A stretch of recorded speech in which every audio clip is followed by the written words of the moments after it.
at your feet. From the corners of my deepest shame, the empty places where I only name, show me your love, and say I believe. Oh, help me lay it down. Oh, Lord, I lay it down. Oh, let this be where I'm at. My Lord with me, crucified, be lifted high, as my kingdom's fall, once and for all, once and for all.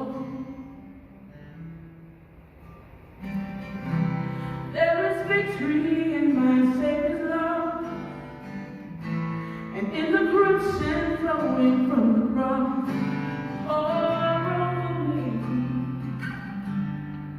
pour over me. Oh, let this be where I'm at. My Lord with me, crucified, be lifted high, as my kingdom's fall, once and for all, once and for all. Oh, Lord, I lay it down. Oh, Lord, I lay it down. Lord, help me lay it down. Oh, Lord, I lay it down. Oh, let this be where I'm at. My Lord with me, crucified, be lifted high, as my kingdom's fall, once and for all, once and for all. Oh, once and for all, once and for all.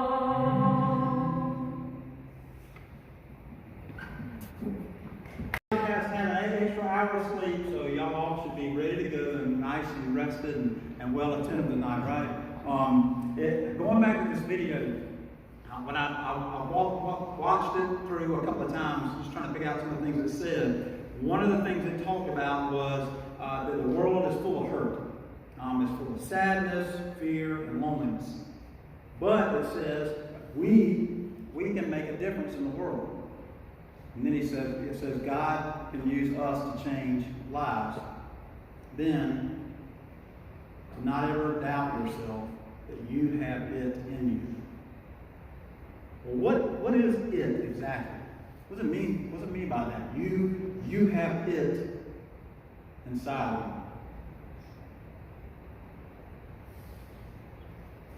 you. The it that supposedly, it says, inside of us is what we're going to talk about today and really throughout the next 4 messages. Because one thing that I've learned, especially since having kids, really and watching them grow, really is just how much we are born with certain tendencies. We all have our own personalities. We may not realize at the time that our our babies or our kids were really small, but later on you look back and say, golly, I really could see that personality in them when they were just a little baby. So again, we all have our own personalities, and everybody in here, we all have some type of natural, intrinsic gifting. All right, in other words, there are some things that you are just, for you, they just come easy. They're just sort of natural things that you didn't have to really struggle with like you may have with other things in your life. All right, now maybe in school, maybe that's math. Any hands? I didn't think I'd get a whole lot. Some people, right, some, you just, bam, numbers just make sense. You look at an equation, kind of like the matrix in a sense. It just kind of falls in line. You just see it in a way that others can't. Maybe for other people it's art. Right? My niece Katie, right, from as long as we can remember, I mean, she could just grab a pencil and just draw. I mean, I can't. I mean, I really struggle. If you look at one of my stick men, you're like, good grief, man. I mean, I struggle with it. Ever since she was small, she could just draw, make things with her hands. But everybody's different, right? I mean, everybody has some sort of different gift or natural quality or characteristic that's unique to us. And whatever that was for you, this thing, whatever it is, it just simply comes easier to you. Okay, that's what I mean when I say intrinsic, right, internal gifting.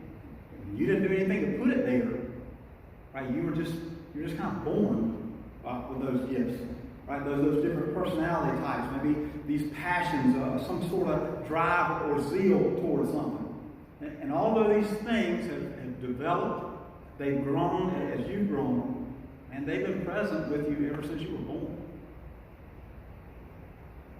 They've always been with you. Think about it. I look back and I start thinking, okay, how do I look at myself in light of this text? You know, if you've been around me long enough, any of you in here, you know, we had this conversation the other day, that I tend to be a pretty direct person, right, when I speak.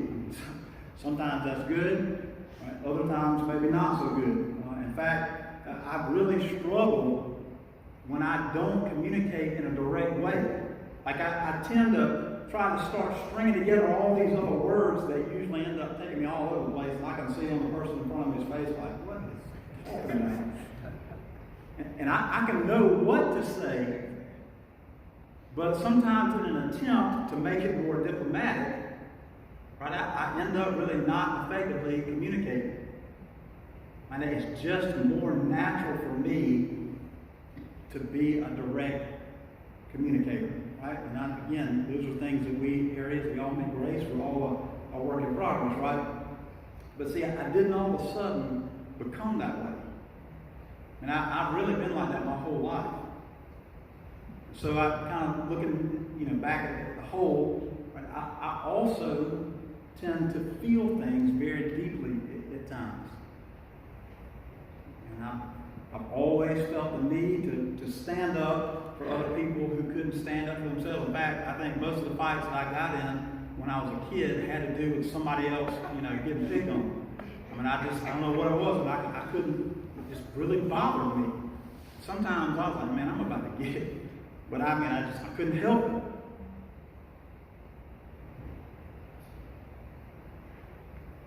Even though I tend to be a deep thinker, where I've actually seemed to thrive is in situations that are really stressful, where quick decisions have to be made.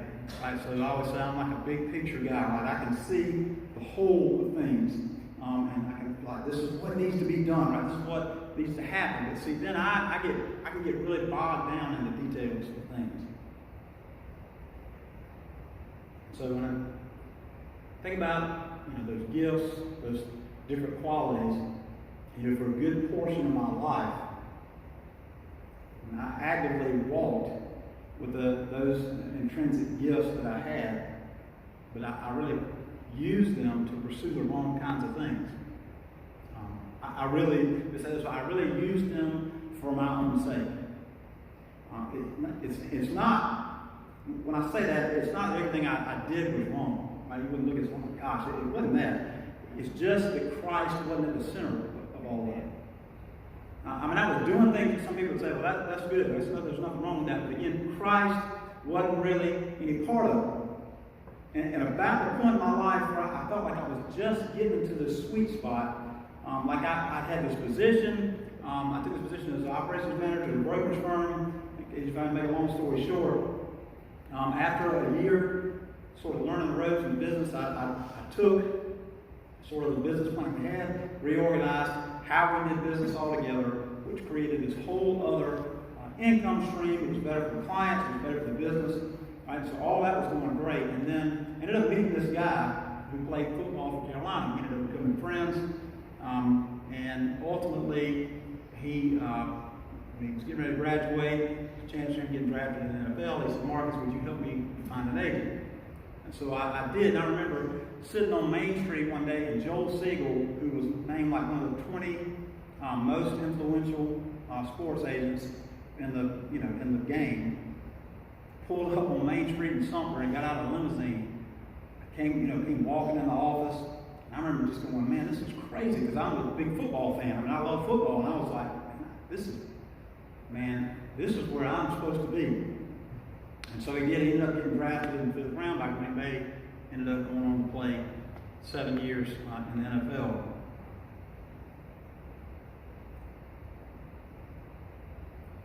But in the middle of all that,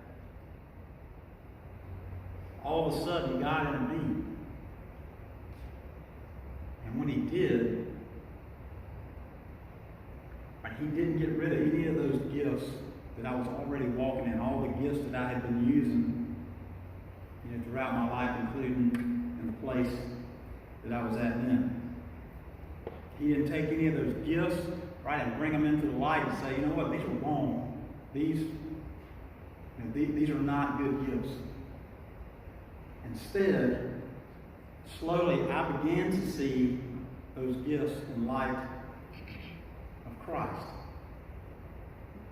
And so instead of using those gifts to kind of pursue things for my own sake, and whatever it is that I wanted, I began to understand how I needed to use those gifts to pursue a life for Christ's sake.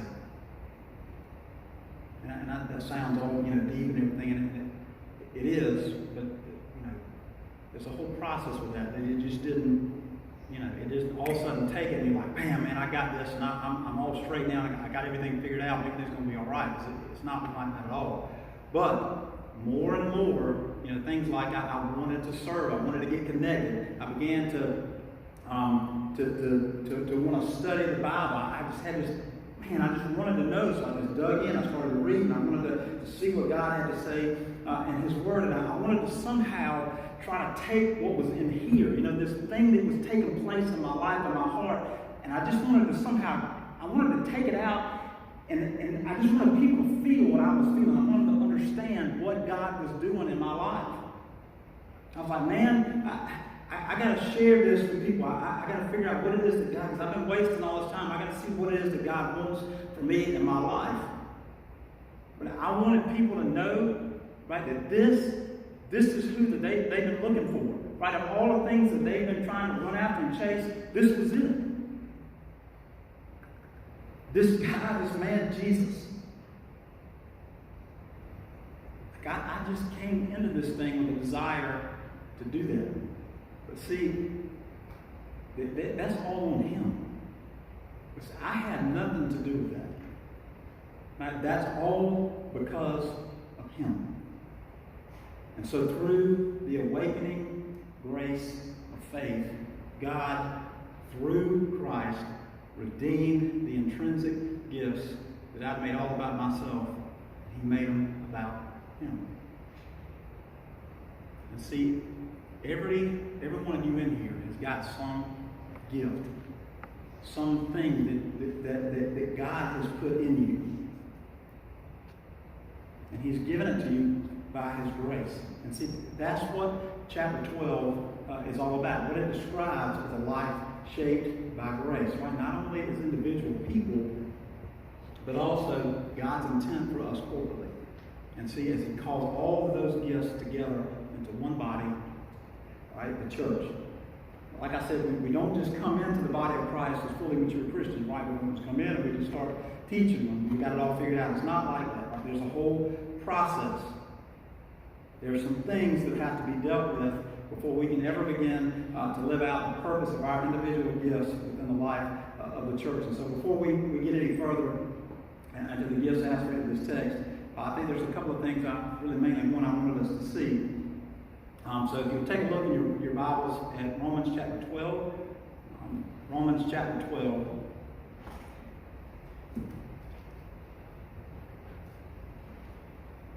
I'm just going to back up, and I'm going to just start with verse 1. I'm going to read through verse 4. All right, Romans 12. I appeal to you, therefore, brothers, by the mercies of God, to present your bodies as a living sacrifice, holy and acceptable to God, which is your spiritual worship. Do not be conformed to this world, but be transformed by the renewal of your mind, that by testing you may discern what the will of God is, what is good and acceptable and perfect. For by the grace given to me, I say to everyone among you, not to think of himself more highly than he ought to think, but to think with sober judgment, each according to the measure of faith that God has assigned. All right, man, we can stay there for weeks and weeks and weeks. All right, but we're going to try to zoom in and narrow this thing down. All right, so over the next 4 messages, including one today, we're going to focus really on the last half of chapter 12. Right, but I thought it was important to take just a minute and kind of take what we learned from the very beginning of this chapter and sort of use that as a lens to try to see and understand the rest of what God is speaking through the Apostle Paul here. Now, this chapter is set up by the word therefore at the very beginning. Okay, and like I said, that's always a big, big word. And what Paul's doing is he's pointing us back to the previous 11 chapters. I mean, all this while, man, he's been talking about, Romans is just packed, jam-packed with all this deep theology about who Christ is and the grace and the work on the cross. So, I mean, all of these things, he's sort of been laying the foundation in these previous 11 chapters. That because Christ lived the life we couldn't, because Christ died the death that we deserved, because Christ knew everything about you and still he went to the cross, right? Because of all that and even more, therefore, present your body, your life as a living sacrifice. In other words, give your life to this. Give everything about who you are to this. Right? But Paul, he doesn't just want us to say, okay, yes, I got it, and just nod. Right? I understand it right in here. I get it. Because this isn't just about hearing and nodding. Right? This is about living. This is about Christian living. And really, that's everything that we're driving towards with this text is a life shaped by God's grace through Jesus Christ. And see, verse 3, which we're going to focus on here, it really is the bridge that we must navigate in order to move from simply knowing to living. All right, we all of us in here, we have to cross this bridge. Look at verse 3. For by grace given to me, I say to everyone among you not to think of himself more highly than he ought to think, but think with sober judgment, each according to the measure of faith that God has assigned. All right, so you remember I said it was a process, right?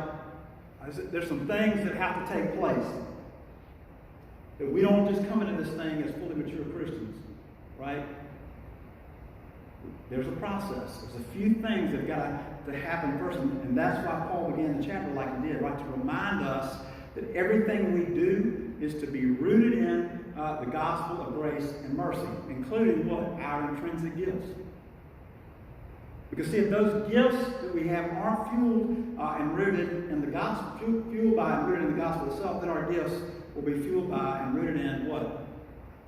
Right? Our own intentions and desires. I mean, like, even if we come to church, right, what happens is we come here as consumers. We don't come here as givers. We come as consumers.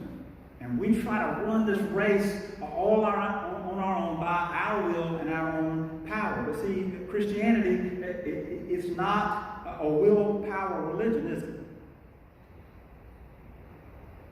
It is the overflow, verse 1 and 2, of a new mind and a heart created by life rooted in the gospel, aware of the mercy and grace that they've been given. And the process of moving from knowing to living begins with being rooted in the gospel.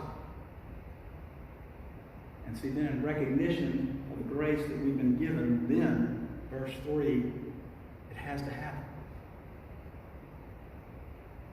You could say it this way. You could say that it's that navigating, that traveling that bridge is evidence or the natural outworking of a life rooted in the gospel. See, we can't understand the gospel. We can't share the gospel, and you sure can't live it out. I don't care how long you've been going to church unless you recognize the gift of grace that you've received freely in it. I mean, amazing grace is only amazing when we actually begin to understand how much we don't deserve it. Then, our entire life has to be seen in light of that grace. Romans 15:15, but on some points, I have written to you very boldly by way of reminder because of the grace given me by God. Another one, according to the grace of God given to me, like a skilled master builder, I laid a foundation, and someone else is building upon it. Let each one take care of how he builds upon that. That's 1 Corinthians 3:10. 1 Corinthians 15:10, but by the grace of God I am what I am, and his grace toward me was not in vain. On the contrary, I worked harder than any of them, but not me, the grace of God that was in me. Ephesians 3:7, of which I was made a minister according to the gift of God's grace, which was given to me according to the working of his power. And so Romans 12:3 doesn't say, by your own strength. You know, I can assure you the Lord never looked down at me and said, well, I got to have that one right there. Oh, because he is going to rock it out. He didn't look at Marcus that way and say, man, he's got look at those gifts he's got. We got to get this boy in the church. That's not what happened. And I dare say that really didn't happen to anybody. It's not by our own power, not our own strength. He doesn't say with all your willpower. He says the grace given. And so then, in light of this grace, Paul makes a very interesting shift in the conversation. Look at what he says. He says, by the grace given to me, don't think of yourself more highly than you ought to think. So in order to move from this renewed mind and knowing what God says, and then to be able to navigate the bridge in verse 3 to actually living that out of the way that God intended, the first thing that Paul talks about in light of this new mind is pride.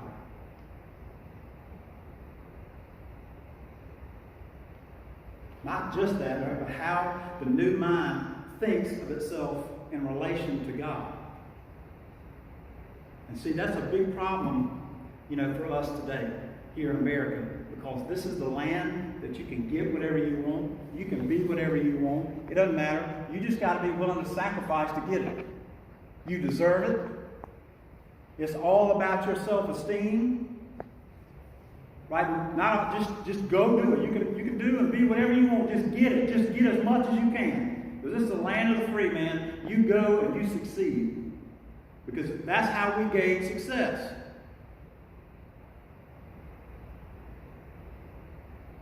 You go off to college and you do this and that, and man, you just get rich and you be successful. I mean, it's there. It's any athletic commercial, any apparel, anything. I mean, just watch it. I mean, we know that. Go get what you want. Success, succeed. Everything in our culture today is rooted in and centered on you.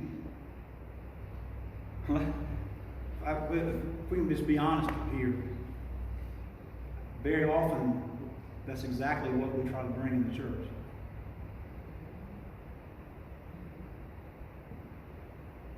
There's a far cry from what Jesus said in Matthew 16, that if anyone would come after me, let him deny himself and take up his cross and follow me.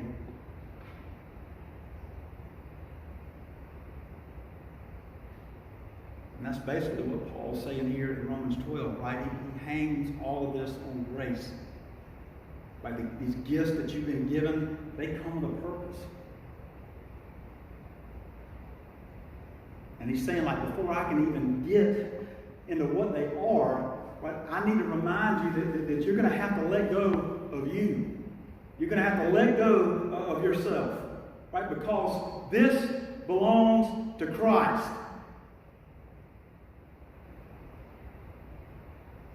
This Christ church, and you are part of the body through which he makes himself known to the world.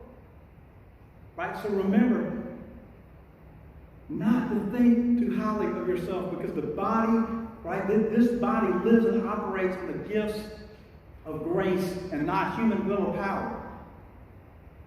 And I think when I read through this, if anything else, I want you to be able to see the order that Paul lays all of this out in. I mean, right, we can't even get to what it looks like to live and function as a church, right, as members of a body, without Paul first having to remind us that what's happening here is bigger than us. It's not about you when you come in here. I mean, it's not. It's Christ's story. It's bigger than me. It's never about our own idea of what should be, or our own purpose for the church, and then trying to use our gifts sort of as a front in order to make those things happen. It's about realizing that, see, Christ already has a purpose for his church. He didn't create the church and say, oh, now I need to give it a mission. He already had a mission, and so he created the church for that purpose and mission. And that our gifts are to be used for his purpose.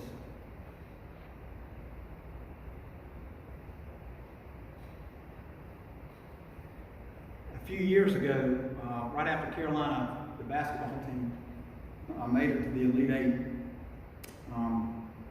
It was after the game, and they were interviewing Frank Martin at a press conference, and there was this kid.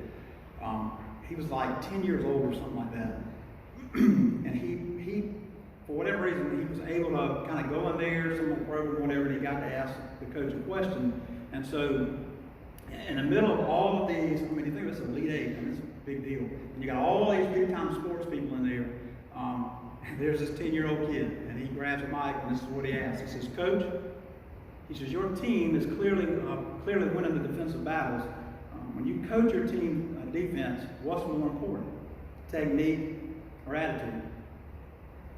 Now, I don't know if somebody gave him that question beforehand, but I thought that's a pretty good question. And then here's what Frank Martin said. He said, attitude comes first. I want y'all to hear me with this. Attitude comes first.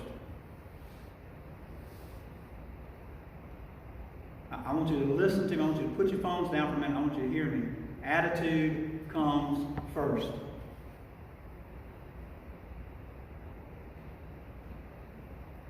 Frank Martin says, we got to have guys that believe in our mission, that are going to believe in what we do. Once they believe, then we can teach them technique.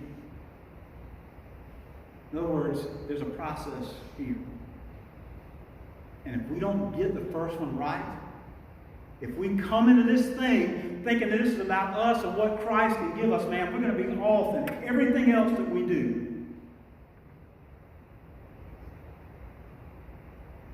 And that's why we have all these conversations about what's happening in the church and how do we end up here and how do we all end up apart from each other if we're all called one. We're all one, but I'm going to go over here and I'm going to worship with my people over here. Well, why do we have all these conversations about things and fuss about things, right, that we know we shouldn't be? Right? It's because somewhere we got off the path and we started thinking that this was about us and what we wanted, and it's not. There's a process. And if we don't get that right, like we're going to be offering everything else we do, we'll never be able to function as God intended. Why? Very often because of pride. That's what Paul's saying here. We start to think more highly of ourselves than we ought. And we don't think with sound judgment. We're just convinced, man, that there's no way that what God's laid out in the Scripture, man, He's no way He knew what it's going to look like in 2019. I mean, come on. There's no way it'll work. I mean, sure, we'll use it as a front, we'll hold up, and man, we'll argue about it. We can follow the Bible, right? But then we don't really always follow what's in it.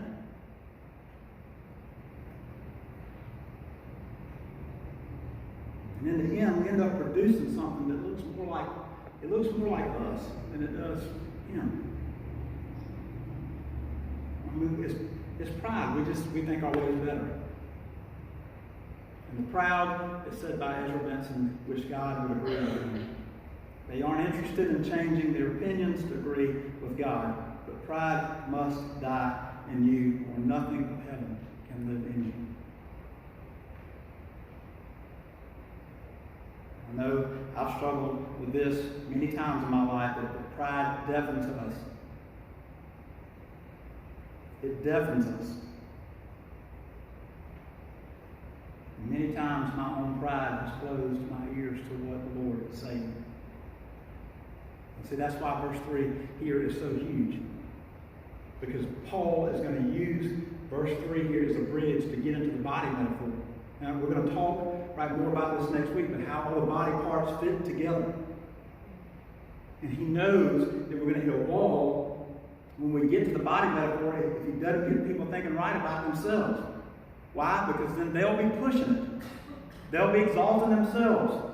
They'll be doing all sorts of prideful things, and the body is never going to work and function as God intended. So verse 3 is a massive work that's got to happen. And that means what? That it's got gracious and almighty God, Lord, means it's got to happen here. Within this church, the gifts that we've got, before we can do all of the whole, we're individual members one of another. It just won't work unless we deal with that one verse.